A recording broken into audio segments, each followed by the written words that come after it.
Hey everyone, welcome to Talk of the Town. This is a podcast where we talk about all things media, creators, business, and more. My name is Tristin. I am the host of the podcast.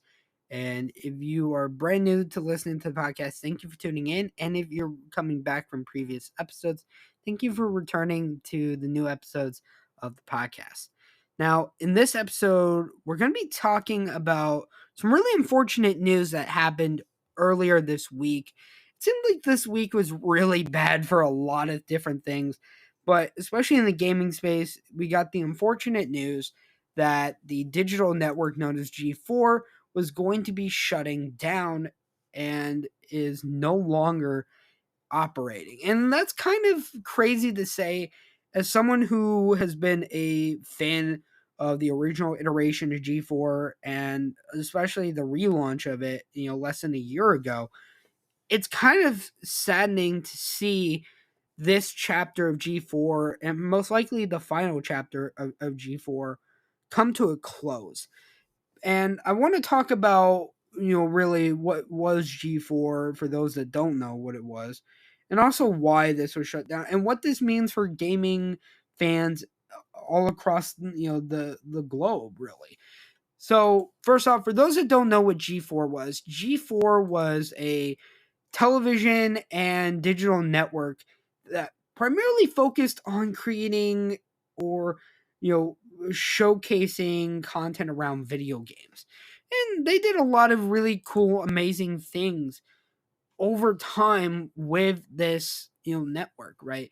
It was sort of, this geek fandom genre and general audience place for video game culture.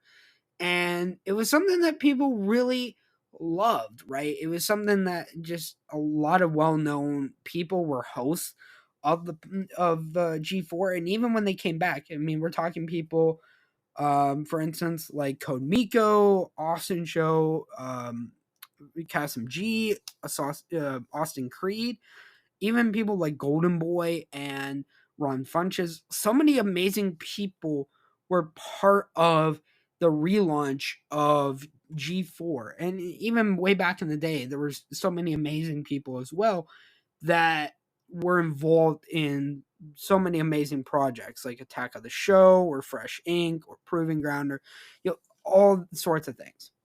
Now, for those that don't know, essentially around 2014 or so, G4 basically kind of died and then was brought back officially in 2021 and was really, going to try to revitalize itself and try to bring something back, right? And again, this even came with the news of the cable network officially returning in November of last year.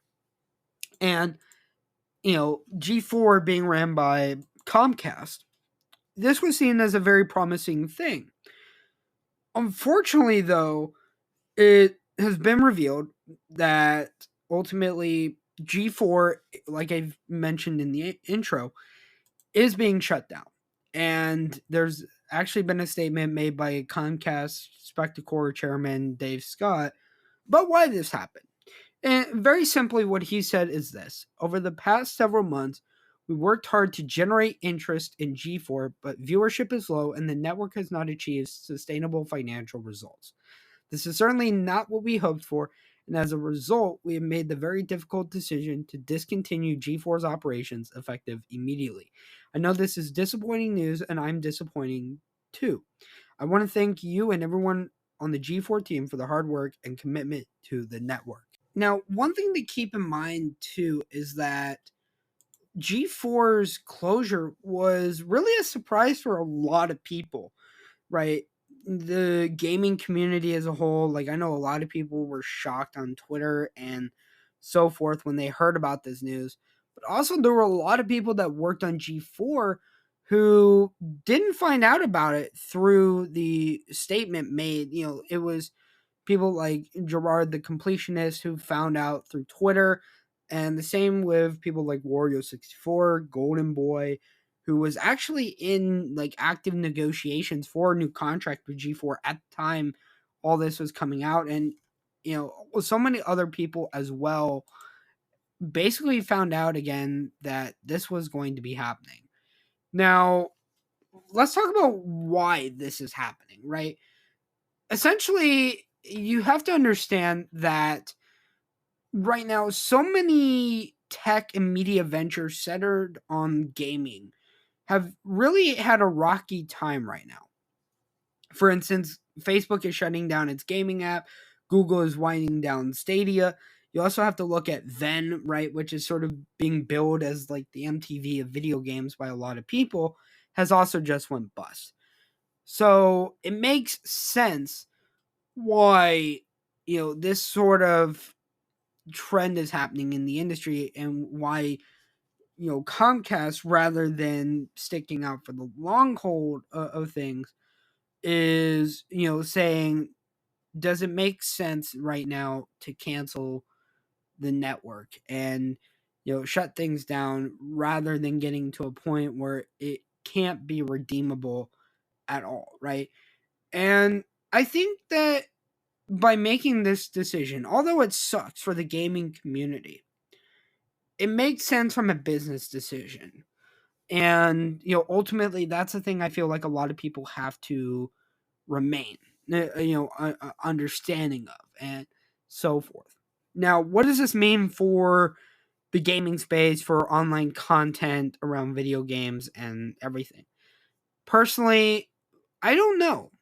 Like I've mentioned, there are several other companies out there that are having a very rough time in the gaming or the media space. And it's certainly very saddening to see across the board this type of thing happening. But I think it's sort of indicative of the way that we as people are consuming gaming content, and the ways in which people are ultimately interacting with, the larger video game industry as a whole. And even then, again, keeping in mind that G4 had a very niche but very well, put audience. So it is very upsetting to see. I think ultimately there will be some other company that tries to take the place of what G4 was doing. And whatever company that may be, I wish them the best of luck and trying to build something at least that maybe people can be excited about. Now, the last thing I want to say is, to the people that were working at G4, both in front of the camera, behind the camera, those individuals are some of the best in the business of what they do. And I hope that they find new opportunities out there for them to continue to succeed in the industry, whether it is from a media standpoint, from a production standpoint, from a, personality standpoint. I think we need more people in the gaming industry who can really help shake things up. And that's certainly what G4 was trying to do, this time around with its second iteration.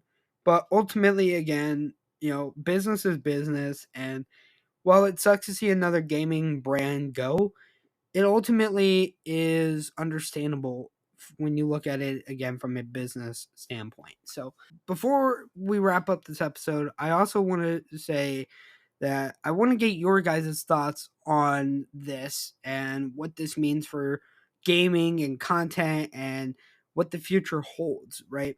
And the best way of doing that is by going to our Twitter, Instagram, or TikTok, that being Talk of Town Pod, and just voicing what you guys think on Twitter, Instagram, or TikTok. And additionally, guys, I also want to break some awesome news that I have not shared anywhere else. That being that the podcast is officially on Amazon Music, which is really awesome. We've been gaining a lot of traction, and I'm really happy to share this news for the first time with you guys and everything like that. So if you guys did enjoy the podcast, please make sure to stick around for future episodes. And with that being said, my name's Tristan, and I'll see all of you guys in the next one.